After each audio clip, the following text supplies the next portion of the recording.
Amém, igreja? Já sem perder tempo, pegue sua Bíblia. Você que está acompanhando os nossos estudos sistemáticos, 2 Samuel, já sabe que é 2 Samuel, capítulo 14 e capítulo 15. A lição de hoje é uma lição forte.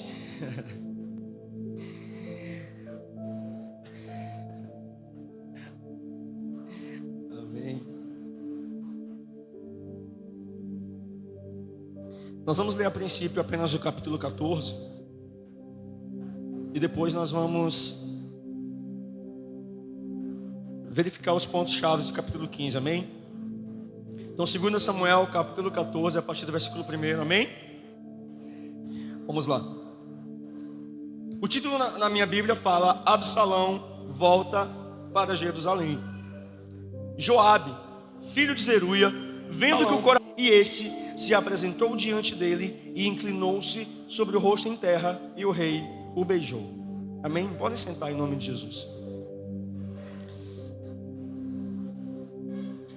Aquela palavra é cheia de detalhes, né? Nós estamos aqui, nós vamos começar aqui agora a falar propriamente de Absalão. Na semana passada, a nossa obreira Diana trouxe aqui uma explanação detalhada e preciosa acerca do momento em que a casa de Davi ela começa a perecer por conta das decisões erradas que aquele homem tomou. E eu creio que já ficou muito claro para nós que até os escolhidos de Deus, até os homens segundo o coração de Deus, eles estão suscetíveis a erros. Nós temos aprendido com a história de Davi, principalmente agora em 2 Samuel, quando verdadeiramente ele começa a governar. E a nossa pastora ministrou essa palavra na quinta-feira retrasada. O momento em que Davi ele cede aos seus desejos, ele cai em pecado. E ali começa uma sentença de Deus acerca de Davi. E a partir daquele momento em que Davi ele recebe a sentença por meio da vida do profeta Natã, Davi ele tem uma revelação de Deus de que verdadeiramente a partir dali os seus caminhos ficariam difíceis, porque a palavra do Senhor dizia que a espada não sairia mais da casa de Davi. A palavra do Senhor disse que Davi seria envergonhado, que haveria derramamento de sangue na casa dele. E embora Davi tivesse sido perdoado, as consequências daquele erro ainda perpetuariam sobre a sua linhagem, sobre a sua casa e sobre tudo que ele tinha. E nós começamos a ver aqui na semana passada, nós vimos aqui um momento tão difícil que foi o estupro de Tamar, porque foi um estupro que ela passou. Irmãos, um incesto, uma tragédia dentro de casa. E para piorar, na semana passada foram tantos detalhes, daria para pregar tantas palavras com aquela mensagem, com aquele texto. Só que a nossa obreira enfatizou aqui o caso de Tamar. Só que aquilo foi uma tragédia na vida de Davi. E o que acontece agora aqui com Absalão é uma das consequências do que acontece com Tamar. Porque nós vimos aqui que Amnon, que era o filho mais velho de Davi, ele era o herdeiro do trono, ele era o mais velho. E por conta desse erro, nós vemos aqui um reinado que ele deixa de existir.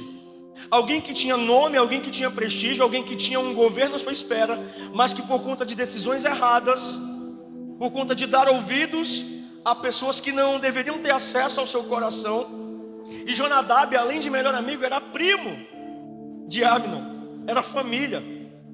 Então às vezes, aquele que vai nos promover a queda está do nosso lado, às vezes está dentro da nossa casa. As alianças erradas. Nem sempre aqueles que estão do nosso lado, dormindo às vezes do nosso lado, são pessoas capacitadas para nos dar orientações.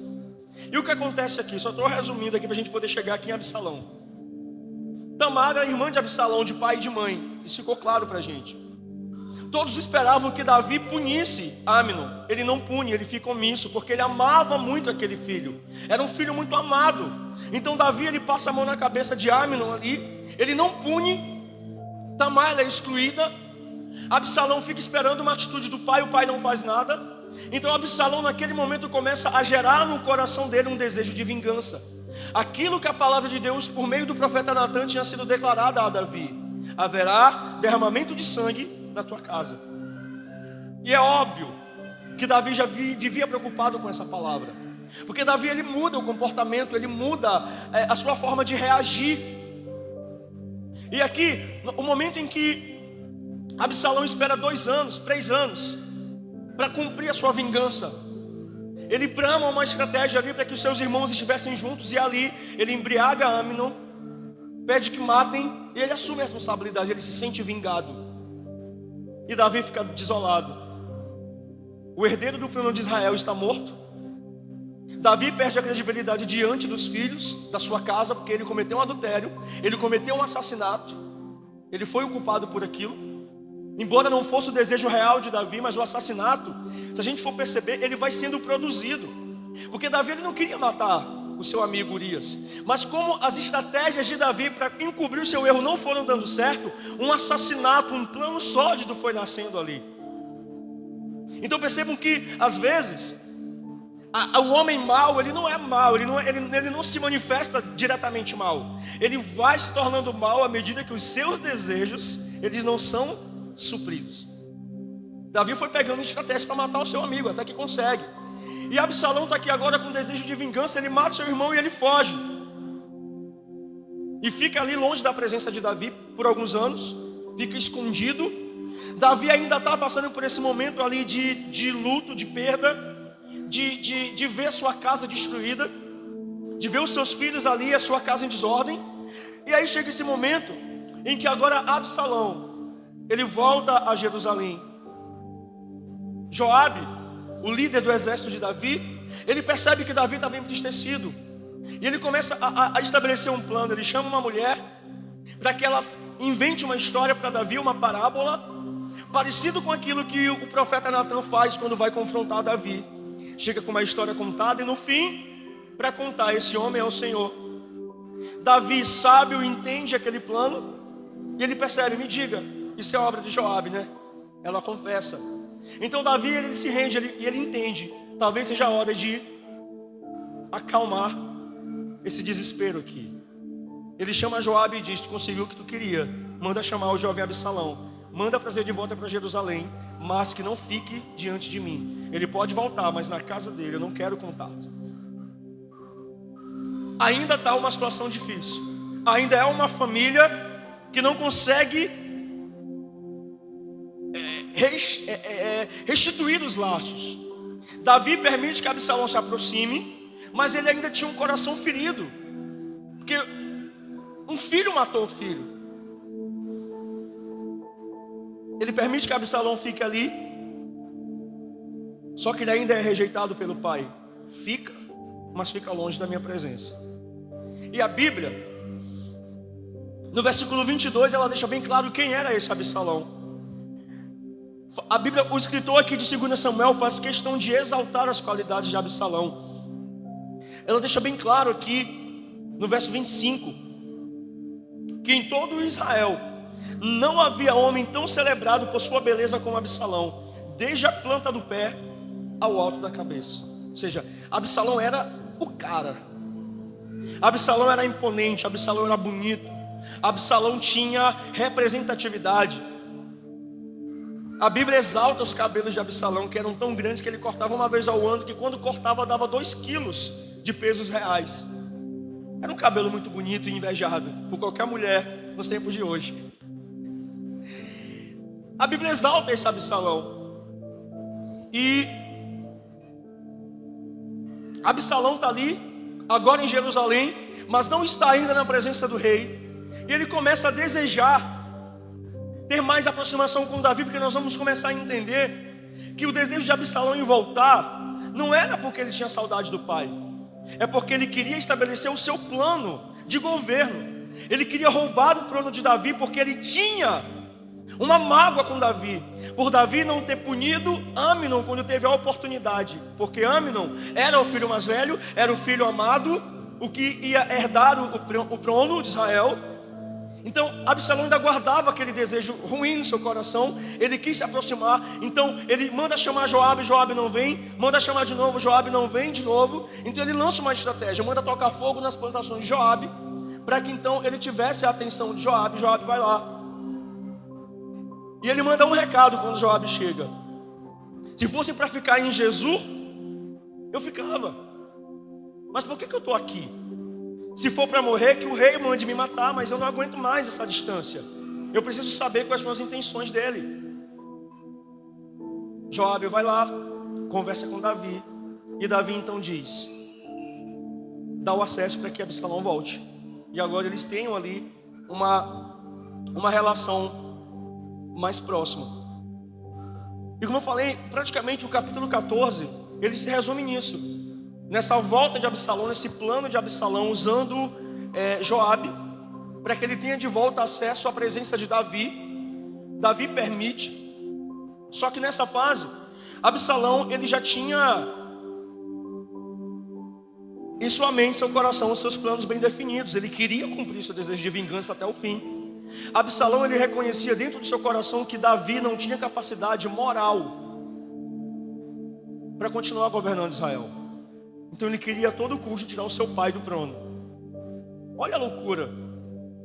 Se a gente for analisar, olha o que um erro, olha o que uma decisão errada na vida de um homem de Deus, que tem governo, tem ministério, tem coroa na cabeça, tem liderados, tem presença, tem legalidade do alto para governar, mas uma decisão errada compromete todo o fluir da vida de alguém que é escolhido.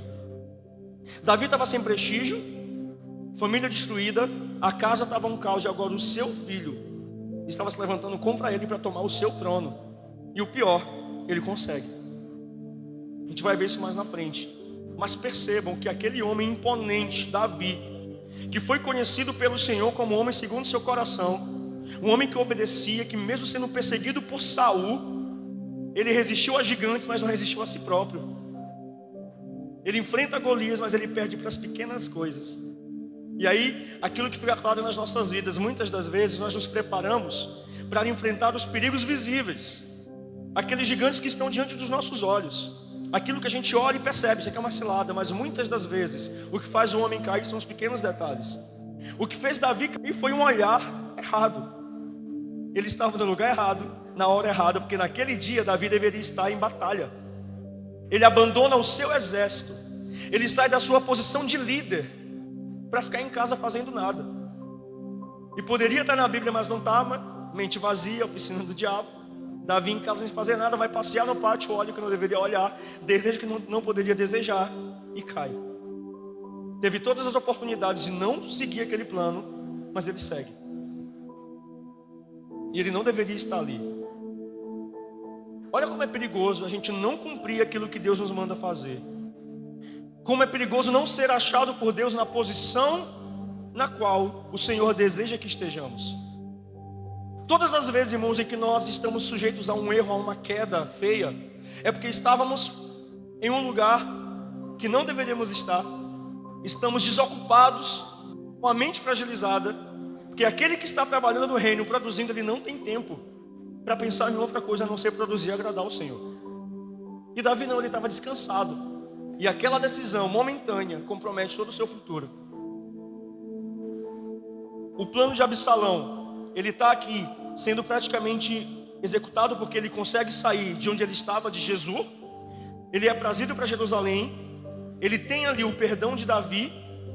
E agora ele tem acesso de novo a um lugar onde ele também não deveria estar, porque ele matou o seu irmão. Pela lei, ele deveria ter sido julgado, condenado, mas também não foi. Davi não teve capacidade moral de corrigir nenhum dos seus filhos. Era um pai, um rei, que governava pessoas, mas a sua casa era um caos.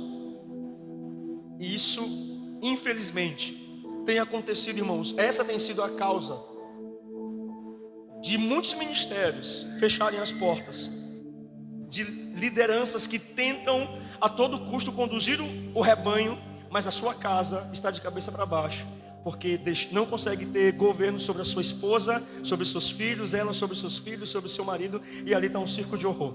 Essa era a casa de Davi. Era uma tragédia. Mas ele era segundo o coração de Deus. Mas na casa dele, ele não conseguiu ser o pai que ele deveria ter sido. Ele foi cumprindo uma sequência de erros que culminou naquilo que viria a ser a tomada do trono. E a respeito de Absalão, quando Davi perdoa Absalão e manda que o tragam de volta, isso às vezes fica uma lição muito interessante para nós. Esse é um culto de ensino e que a gente possa abrir o coração nessa noite para isso, porque, irmãos, muitas das vezes, perdoar não significa que eu tenho que conviver de novo. Perdoar é uma obrigação nossa. Só que tem gente que recebeu o perdão que tem que ficar lá. Tem que ficar lá. Não serve mais para sentar à mesa contigo.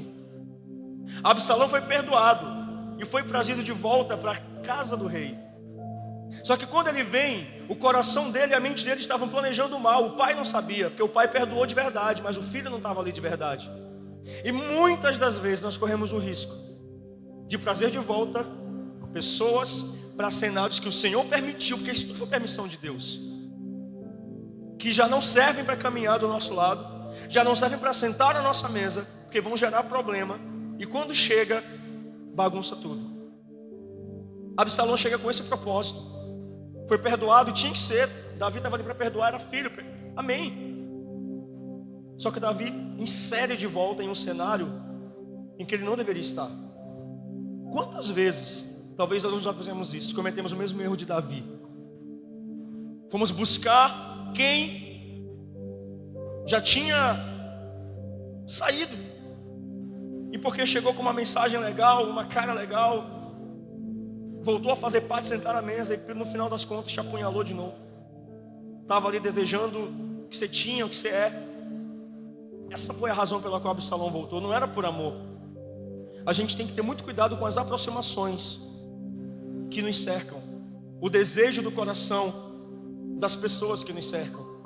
Nós estamos em uma fase onde se fala muito de carência emocional, depressão, ansiedade. Isso tem feito nos dias de hoje com que na primeira oportunidade nós nem conhecemos as pessoas, já chamamos de amigos, já falamos que amamos, já queremos trazer para dentro da nossa casa, já queremos abrir o nosso coração, compartilhar os nossos sonhos. Nós perdemos a prudência, irmãos. Nós estamos colocando na nossa mesa pessoas que não deveriam estar sentadas ali, por falta de prudência, por falta de cuidado. Nós temos que saber realmente, sobretudo orar ao Senhor, a razão da aproximação de algumas pessoas, de alguns cenários em nossas vidas. Eles podem comprometer aquilo que nós carregamos. Então Absalão, ele chega aqui, ele está inserido agora em Jerusalém, ele está próximo do rei de novo. E o capítulo 15, ele já começa nos dando detalhes da plena execução do plano de Absalão. Porque no capítulo 15, o versículo 1 fala o seguinte: depois disso, Absalão arranjou uma carruagem, cavalos e 50 homens que corressem à sua frente. Ele se levantava cedo e ficava à beira do caminho que levava ao portão da cidade. Quando passava um homem que tinha alguma demanda que devia ser submetida ao rei para julgamento, Absalão o chamava a si e lhe dizia: de que cidade você é? Quando ele respondia,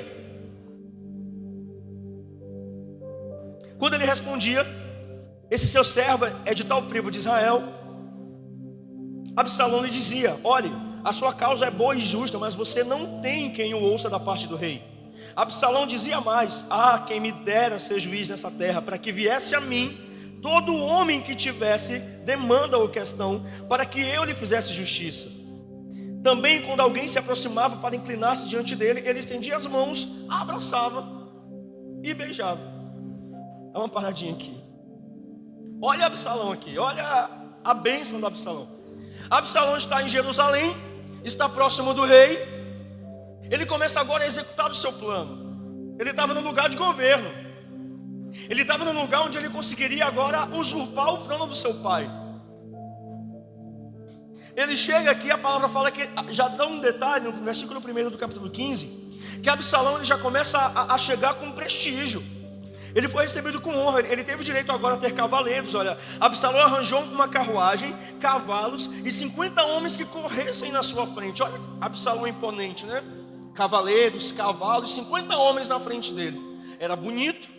Se teve o perdão do rei, estava na casa do rei, mudou suas vestes, estava de novo bem apresentável, já não era fugitivo, tinha soldados, tinha aparência de governante, todos sabiam que era filho de Davi, estava caminhando com soldado.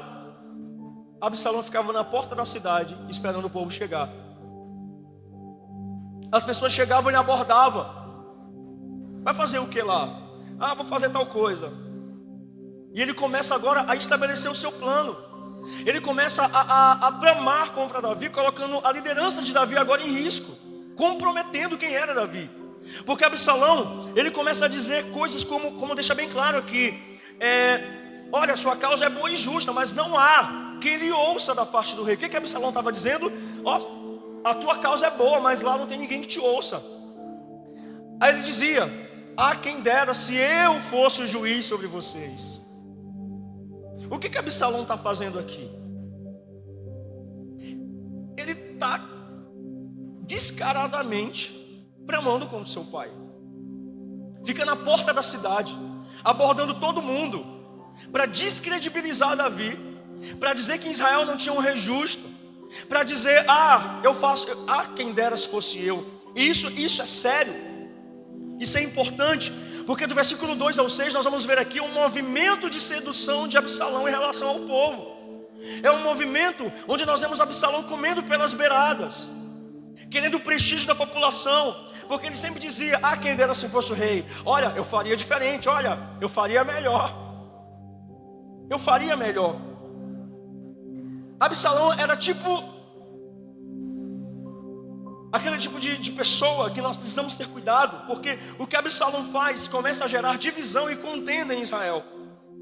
E nós precisamos realmente ter cuidado com esse tipo de pessoas, principalmente na casa de Deus.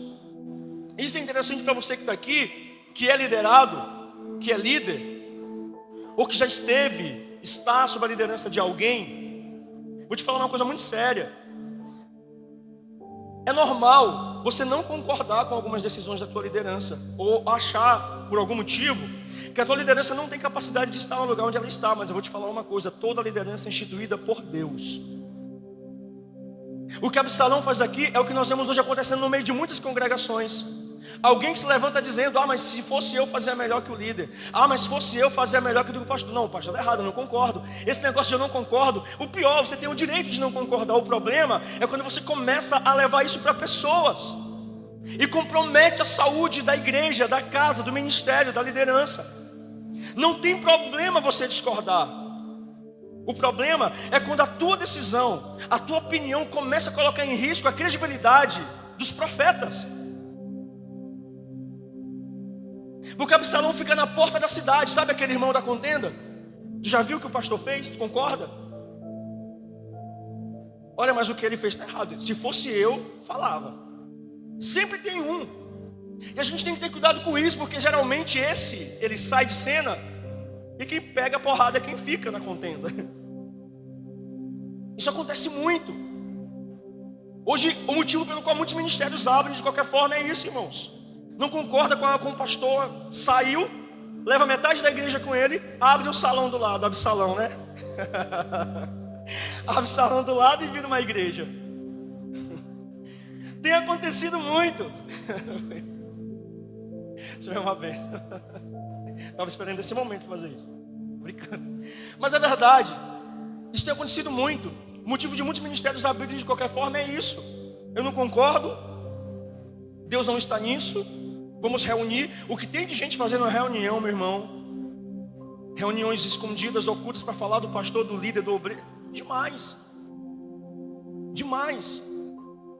Absalão tinha um plano maligno no seu coração, porque ele não concordava. O meu pai não deveria estar governando Israel. Eu sou melhor do que ele.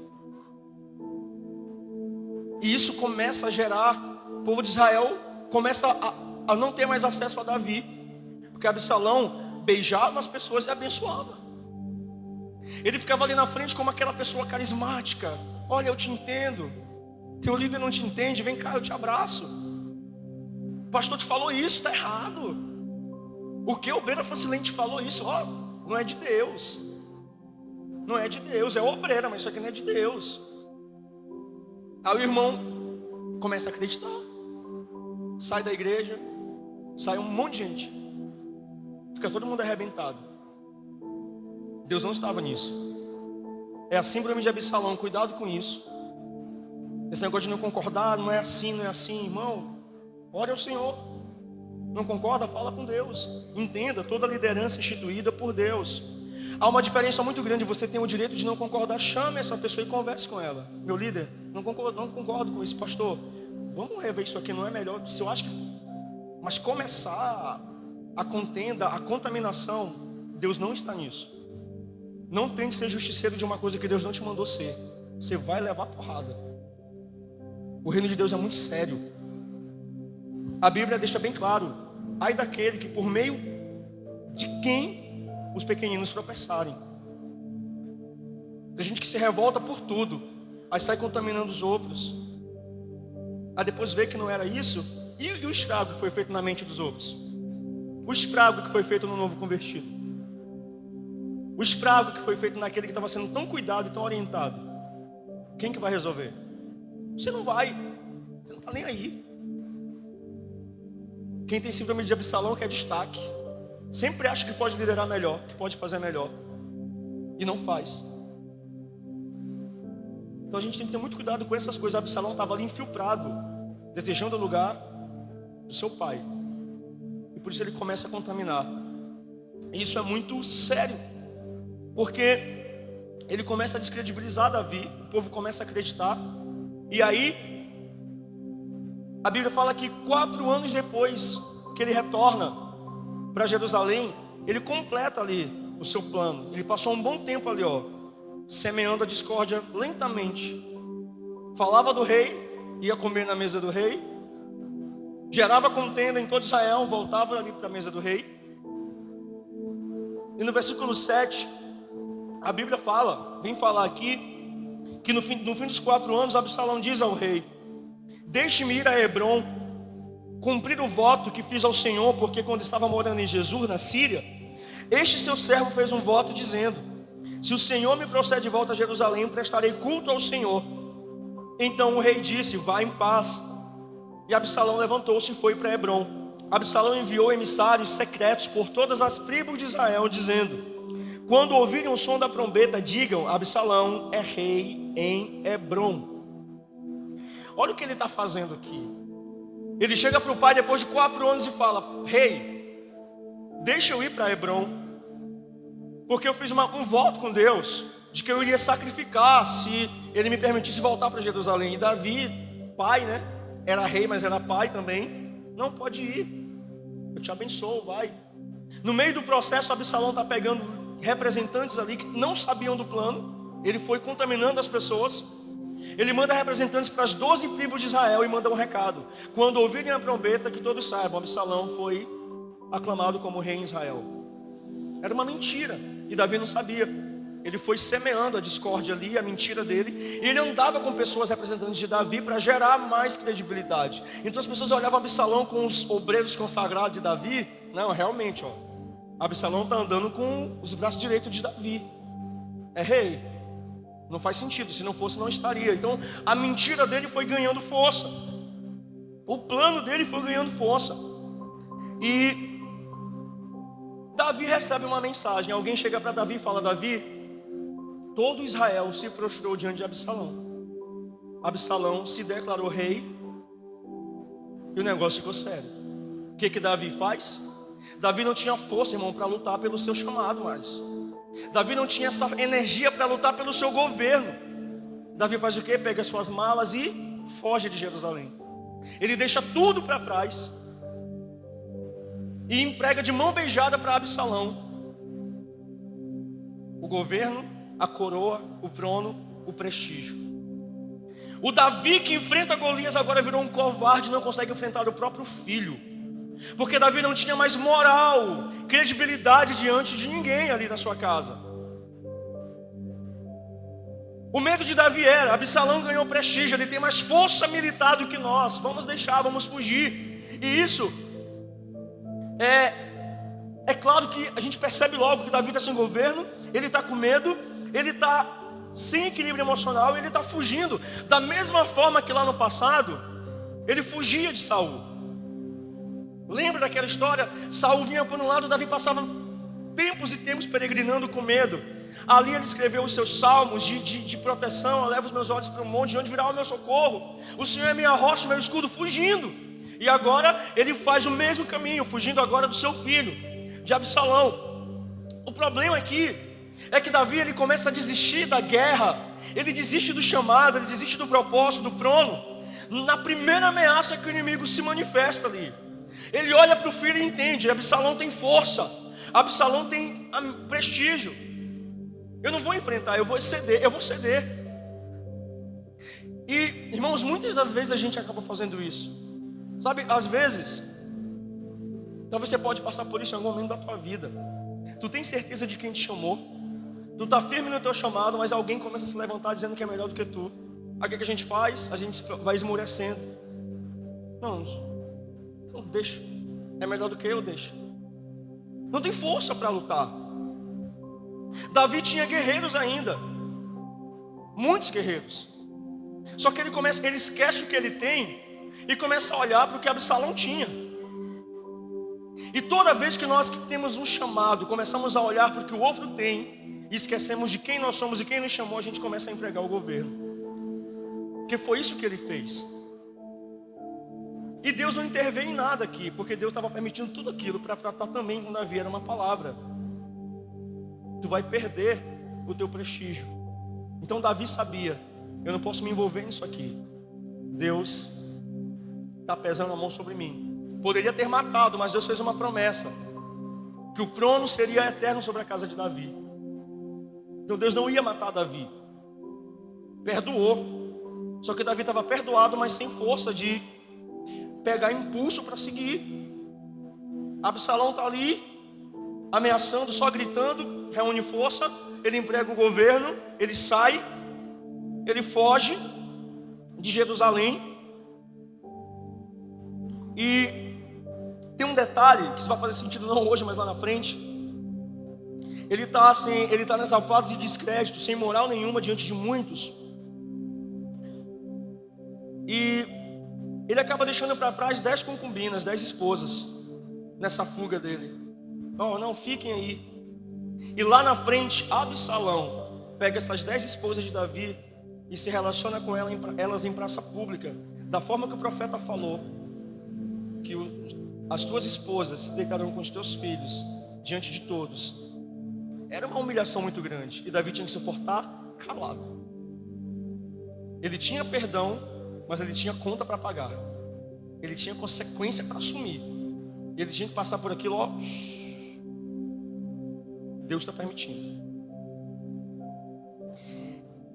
No verso 24 do capítulo 15, nós vamos ver um momento em que Davi ele se rende. E ele entende: se Deus fizer, ele é Deus. Se não fizer, ele é Deus. Porque aqui fala da Arca da Aliança. No verso 24 fala o seguinte: eis que Zadok também estava ali, e com ele todos os levitas que levavam a Arca da Aliança de Deus. Puseram ali a Arca de Deus até que todo o povo acabou de sair da cidade.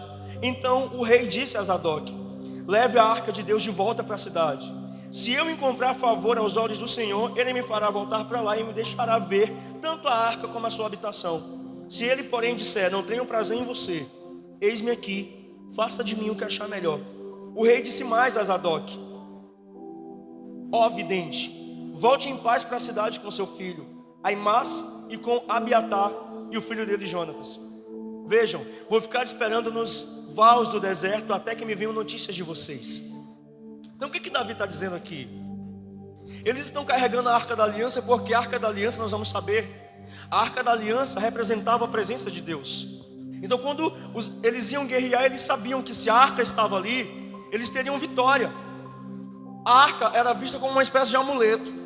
Só que Davi não queria a Arca da Aliança como um amuleto. Ele olha para a arca e fala o seguinte: olha, levem de volta para Jerusalém a arca. Ela tem que ficar aqui. Eu não vou levar a arca comigo. Se Deus quiser me livrar, Ele vai me livrar. Se Ele não quiser, aqui eu vou morrer, mas eu vou seguir para o deserto. Eu tenho que sair. Davi está entendendo, ele está entendendo isso aqui. Ele está entendendo que isso aqui é um juízo de Deus. E ele deixa bem claro: eu não vou usar a arca e a presença dele como uma desculpa para eu ser beneficiado. Eu sei o que eu fiz, eu sei o que eu ouvi. Se Ele quiser me poupar, Ele poupa. Se Ele não quiser, eu vou passar pelas consequências. E ele segue. Agora ele está sendo um homem para assumir. Ele entende que era culpa dele. Ele entende que tudo que ele está passando ali, a vergonha pública agora de perder o governo para o seu filho, de passar por essa tragédia toda dentro de casa, foi consequência das suas decisões. E ele está deixando bem claro, porque às vezes a história que as pessoas vendem para a gente, o crente vende para o crente irmão, vai lá, pede perdão para Deus. Não vai ter consequência não, Deus te perdoa. Nós estamos no tempo da graça. E isso faz com que muita gente continue no erro e chegue aqui achando que levantar as mãos e glorificar, amém, Ele te perdoou, viva como um perdoado. Mas entenda, as consequências virão. Só que quando elas vierem, Ele estará contigo para te poupar. Ele não vai te deixar morrer, mas durante o processo você vai ter que aprender alguma coisa. Então Davi, ele entende, eu estou passando por consequências de algo que eu plantei. Se Deus quiser me aliviar, Ele vai me aliviar. Mas se Ele não quiser, eu vou seguir para o deserto. Eu tenho que cumprir a minha penitência. Aqui ele assume. E sabe, às vezes falta essa maturidade em nós. Às vezes nós erramos, pedimos perdão para os homens.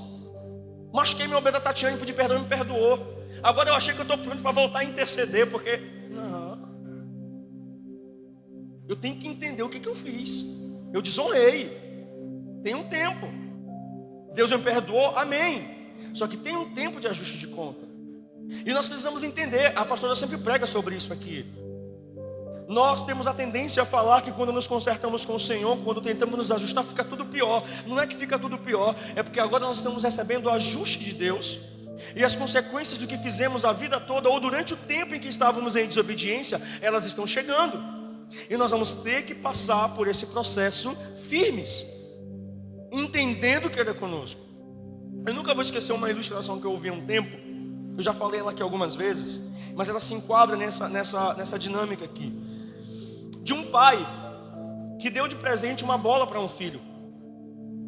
E ele falou o seguinte: olha, pode brincar, só não brinca dentro de casa, para não quebrar nada. O filho brincando com a bola, ele vai e chuta dentro de casa, quebra o vidro da sala. O que o pai faz? Ele pune aquele filho. Ele faz o seguinte: você vai ficar de castigo, você vai dormir hoje no sótão, aquela parte de cima da casa, né? No sótão, um lugar escuro. O filho chora, tenta, pai, não quer, não me perdoa. Não, você está perdoado, mas vai dormir lá. Consequência, eu te disse para não fazer. O filho, criança, chora. O pai leva o filho para lá, com um travesseiro, um colchão, um lençol, coloca e fala: você vai dormir aqui. Eu te falei que ia dormir aqui se desobedecesse, se quebrasse alguma coisa. Ele deixa o filho chora. O pai sai. Minutos depois o pai volta com um travesseiro, com um lençol, com um colchão, e fala: abre aqui. O filho não entende. Pai, mas eu não estou de castigo. Sabe o que o pai responde? Eu te falei que ia te colocar de castigo, mas eu não te falei que durante o castigo eu não estaria do teu lado. Eu vou ficar contigo. E eles dormem juntos. Esse é Deus. Ele não se ausenta de nós quando nós pedimos perdão verdadeiramente. Ah, Deus me abandonou. Não, na tua dor Ele está lá. Ia ser pior se Ele não tivesse. Entendam uma coisa: momentos de ajuste são momentos doloridos. Momento de ser tratado por Deus é um momento difícil, irmão. Quem já foi tratado por Deus sabe o que eu estou falando. Você pensa que não vai aguentar, mas eu vou te falar uma coisa: seria muito pior. Ele está do teu lado, Ele está contigo. Você só não vai ser poupado das consequências, mas a presença dEle não vai se ausentar da tua vida. Ele vai passar contigo no processo, Ele só não vai te livrar do processo. Então Davi estava nessa condição. Quando o profeta chega e Davi se arrepende, porque ali, naquele momento, o Salmo 51 faz sentido. Cria em mim, ó Deus, um coração puro. Renova em mim o espírito inabalável. Ele reconhece, porque a Bíblia fala que aquele que reconhece os pecados e confessa, encontra misericórdia. Davi reconhece na presença de Deus que ele pecou. Ele não atribuiu a culpa a Batseba. Ele não atribui a culpa a Urias, que podia ser um péssimo marido. Ele assume a sua parte: eu pequei. E naquele momento Deus vê sinceridade e fala: porque tu confessou o teu pecado, eu te perdoo. Você não vai morrer, porém aguenta, porque vem consequência. Foi o que Deus fez. E é isso que Ele faz na nossa vida. E agora Davi está tendo que passar por isso. E ele chega aqui, chega com a arca da aliança: vamos sair de Jerusalém, vamos levar a arca. E Davi fala: não, o que eu estou passando é consequência do que eu fiz. E nós temos que ter responsabilidade nisso. Que nós temos tendência a querer terceirizar o que nós estamos passando, a nossa liderança, os nossos pastores. Eu estou afastado agora do meu ministério, eu já fui perdoado, mas a tua ofensa foi pública. Você tem que aprender a arcar com as responsabilidades das tuas decisões. Reino não é brincadeira. A gente acha que uma palavra bonita vai deixar... meu irmão, a gente tem que ter muito cuidado com aquilo que a gente administra no reino de Deus. Eu estava vendo, eu não sei quem foi o pastor que falou sobre isso, mas eu assisti um corte de um podcast onde 2 pastores conversavam, e eles falavam sobre isso. Falavam o seguinte: se alguém joga um desinfetante no chão e uma pessoa cair, não, aquilo arruma e tudo bem, foi uma coisa simples.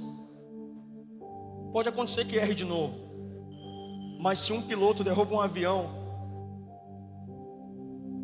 deixa um avião cair, ele não tem condição mais de subir ele tem que sair dali, porque ele comprometeu muitas vidas, e ele tem que passar pelo tempo de esconderijo.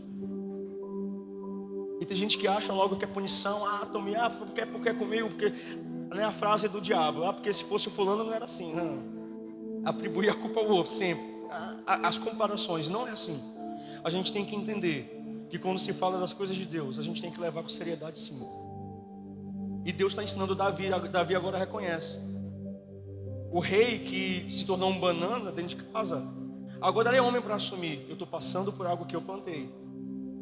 Eu não quero a arca da aliança como uma desculpa para eu ser beneficiado. Se ele quiser, ele me livra. Se ele não quiser, eu vou passar por isso. E ele sai chorando. Davi sai de Jerusalém, caminhando para o Monte das Oliveiras, chorando durante todo o percurso e se lembrando de tudo que aconteceu. Lá na frente fala sobre isso. Mas quando ele sai de Jerusalém e ele pede que a arca volte para lá, ele diz que ele vai seguir para o deserto. Ele passa pelo caminho do deserto, totalmente consciente do que ele faz, e ele não poderia evitar isso. Deus tinha liberado uma palavra, e chega um momento aqui,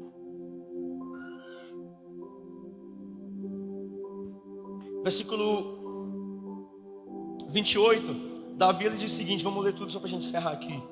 Vejam, vou ficar esperando vocês, vou ficar esperando nos vales do deserto, até que me venha a notícia de vocês. Então Zadok e Abiatar levaram a arca de Deus de volta para Jerusalém, e lá ficaram. Davi seguiu pela encosta do Monte das Oliveiras e subiu chorando. Tinha a cabeça coberta e caminhava descalço. Todo o povo que ia com ele, de cabeça coberta, subiu chorando. Então contaram a Davi que Aitofel estava entre os que conspiravam com Absalão. Por isso Davi orou, dizendo: ó Senhor, peço-te que transformes em loucura o conselho de Aitofel. Quando Davi chegou ao alto do monte, onde se costumava adorar a Deus, eis que Uzai, o arquita, veio encontrar-se com ele, de manto rasgado e com terra sobre a cabeça. Davi lhe disse: se você for comigo, será um peso para mim. Mas se voltar para a cidade e disser a Absalão: eu serei, ó rei, seu servo, como no passado fui servo de seu pai, assim agora serei seu servo. Você poderá me ajudar a frustrar o conselho de Aitofel. Os sacerdotes Zadok e Abiatar estarão lá com você.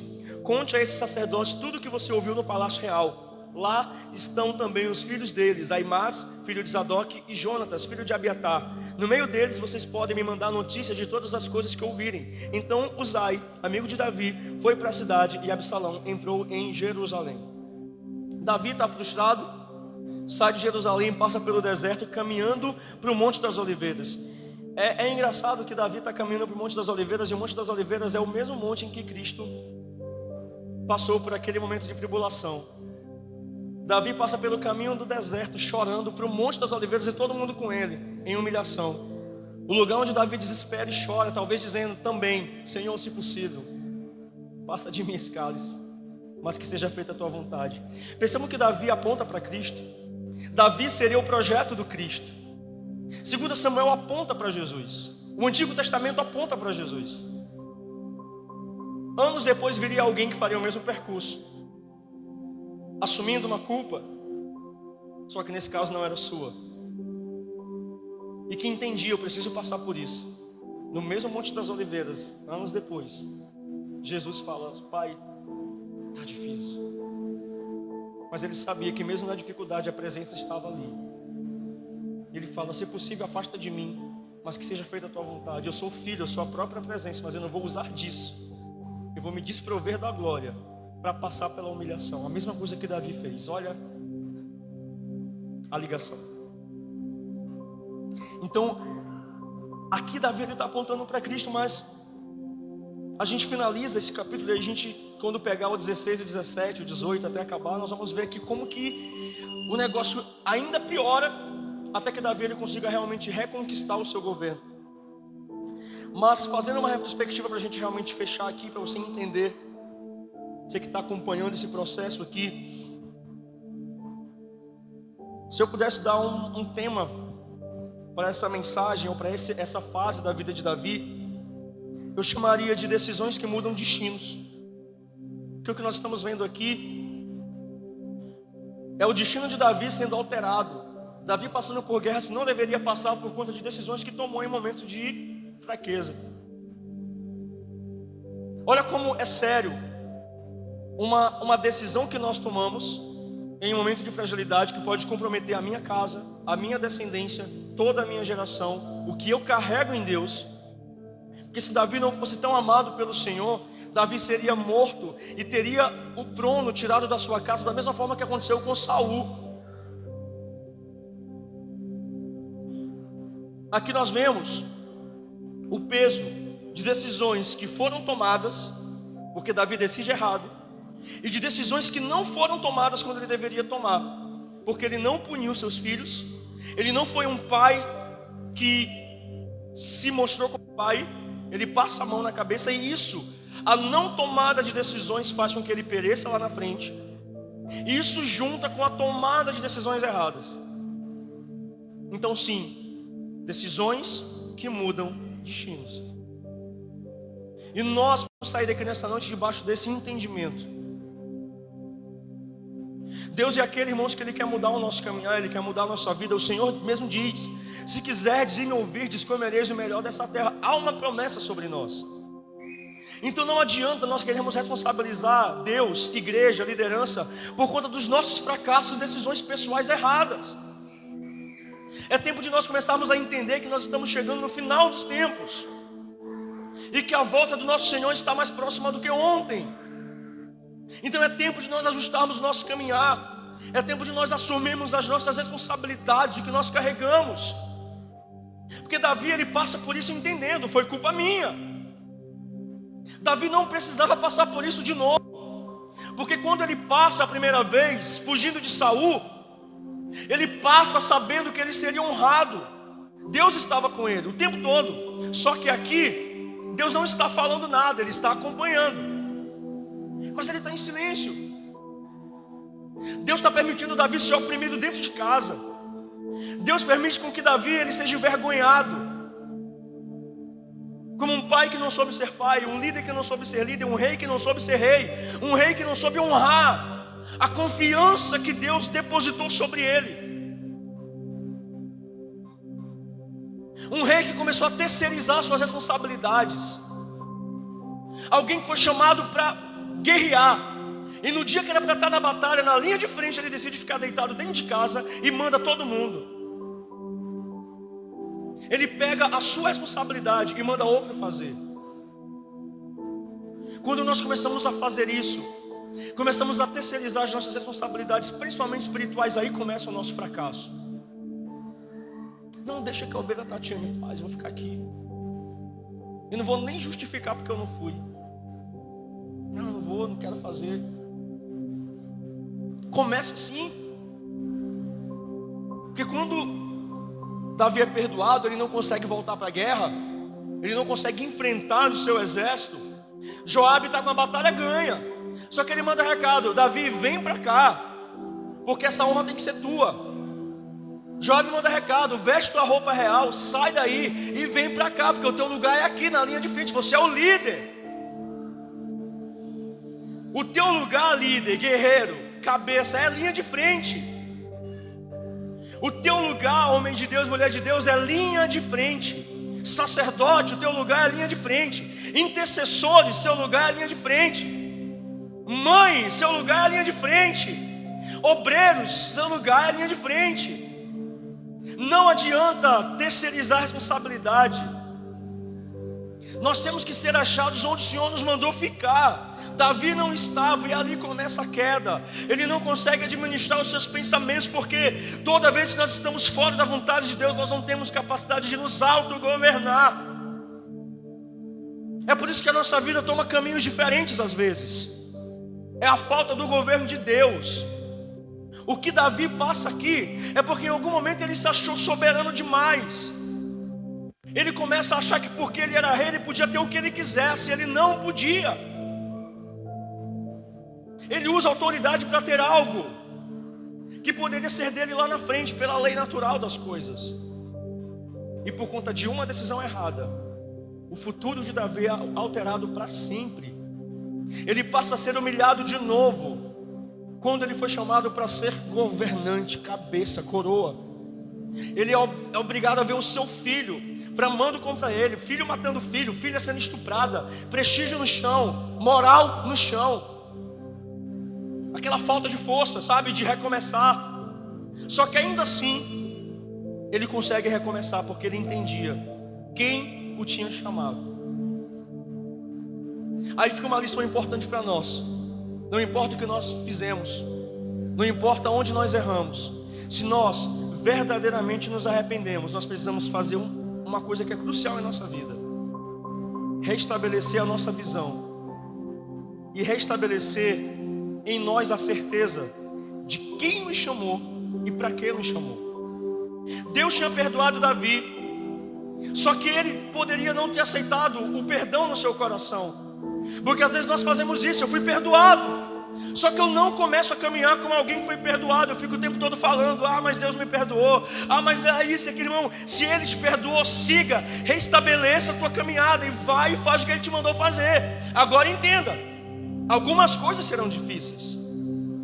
Talvez o alcance do teu ministério, o alcance da tua relevância não vai ser mais o mesmo, mas Ele não vai tirar da tua vida aquilo que Ele te entregou um dia. É irrevogável. É irrevogável. É por isso que nós falamos que toda promessa passa pelo teste do tempo e do caráter. Não é porque Deus falou uma coisa a meu respeito que vai ter que se cumprir. Vai se cumprir se eu tiver um caráter segundo o coração de Deus. Eu tenho plena convicção disso, de que muitas pessoas, muitos homens e mulheres de Deus que hoje estão sentados dentro de um templo, deveriam estar rompendo, sendo voz de destino na sua igreja, na sua casa, na sua cidade, sendo colunas dentro da igreja, mas não são, porque não se levantam na proporção que Deus chamou, e são obrigados a ficar o tempo todo um ramo infrutífero. Mas tem palavra. Um dia o profeta chegou e falou: Deus vai te usar, tu vai para tal lugar. A pessoa se empolgou, só que o caráter não sustentou a promessa. E Deus não é obrigado a cumprir promessa com o nosso desvio de caráter. Ele libera a palavra, porque Ele revela o plano. Só que tem muita gente que perde a chance de liderar e governar segundo a vontade de Deus, por conta de decisões erradas. Irmão, errou, recomece. Mas recomece da forma certa, recomece de verdade. Não recomece pela metade. Se arrependeu, foi de verdade, congrega, participa da comunhão. A comunhão cura, a mesa cura, o congregar sara.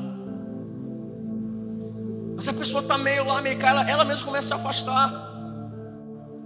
Ela não entende que ela foi perdoada. Ela não entende que ela pode tirar esse peso das costas e entender que não importa o que ela tenha feito, Deus é o Deus do recomeço. Esse é o Deus que está aqui nessa noite se apresentando a nós, o Deus do recomeço. Claro, eu tenho que entender, algumas coisas serão difíceis, sim, porque eu tenho que assumir o que eu fiz. Só que as mãos do Senhor estão sobre a minha vida e sobre a tua vida. Se Ele quiser aliviar, Ele vai. Se Ele não quiser, Ele não vai. Mas uma coisa é certa: Ele não vai sair de perto. A vontade de Deus é que todos nós cresçamos. O Senhor não tem prazer em ver um filho perecendo. Ele deixa claro nisso, a palavra deixa claro, o próprio Filho revela. Ele amou o mundo de tal maneira que deu seu único Filho para que todo aquele que nele crê não pereça. Não é vontade de Deus te ver perecendo, irmão. Não é vontade de Deus te ver no chão. Só que Deus, Ele respeita a nossa liberdade de escolha. Só que hoje Ele está aqui para nos dizer que qualquer pessoa que está aqui nessa noite, se quiser recomeçar, basta ela fazer uma oração sincera no seu coração, pedir perdão e falar: Senhor, me perdoa, hoje eu quero recomeçar. Cria em mim um coração puro, renova em mim um espírito inabalável, não retira de mim a tua presença. Foi isso que Davi fez. E Deus olha e fala: eu reconheço que é verdade, eu te perdoo, eu não vou te matar. Esse é o nosso Deus. É um Deus de amor, mas que também é justiça na mesma proporção. Na mesma proporção. E o que nós aprendemos aqui com a história de Absalão é que ele foi fruto do que o pai dele gerou. Absalão, a cobiça de Absalão é resultado da falta de posicionamento de Davi. A nossa falta de posicionamento pode destruir a nossa família. Ela pode destruir o nosso ministério. Ela pode destruir qualquer liderança, seja espiritual ou não, que está sobre as nossas mãos. Nós precisamos estar rendidos diante do Senhor. Então que a gente saia daqui nessa noite com essa certeza: Senhor, talvez as decisões que eu tomei, ou que eu tenho tomado, que eu estou pensando em tomar, elas não vão glorificar o teu nome. Então ajusta o meu caminhar. Me ajuda a ter sabedoria para decidir, para escolher. Blinda os meus olhos, blinda os meus ouvidos, irmãos. São nos detalhes, é como eu falei aqui. É fácil olhar para Golias porque ele está visível. O difícil é perceber as pequenas brechas. São elas que nos derrubam. Todo dia uma gotinha d'água vai fazer esse copo transbordar. Se a gente for pingando aqui, vai chegar uma hora que vai transbordar. Não é de uma vez, não, é aos pouquinhos. Então a gente precisa dessa sinceridade com o Senhor. Eu quero te convidar a ficar de pé. Que a gente saia daqui hoje entendendo que as nossas decisões, elas podem alterar o nosso destino para sempre. Então eu quero que você ore assim comigo. Vamos falar juntos. Diga assim: Senhor Jesus, nessa noite eu te entrego a minha mente e o meu coração. Deus, que toda decisão que fluir da minha vida seja para edificação. Molda o meu caminhar, molda o meu caráter. Me ensina a ser um servo segundo o teu coração. Não retira de mim a tua presença. Renova em mim um espírito inabalável. Eu quero te honrar por todos os dias da minha vida, até que o Senhor venha. Deus, me ensina a governar com sabedoria tudo que está sobre a minha responsabilidade. Eu dependo de Ti e reconheço que sozinho eu nada posso fazer. Me ajuda, Jesus. Assim eu oro e te agradeço. Em nome do Pai, do Filho e do Espírito Santo. Amém. Aplauda Ele.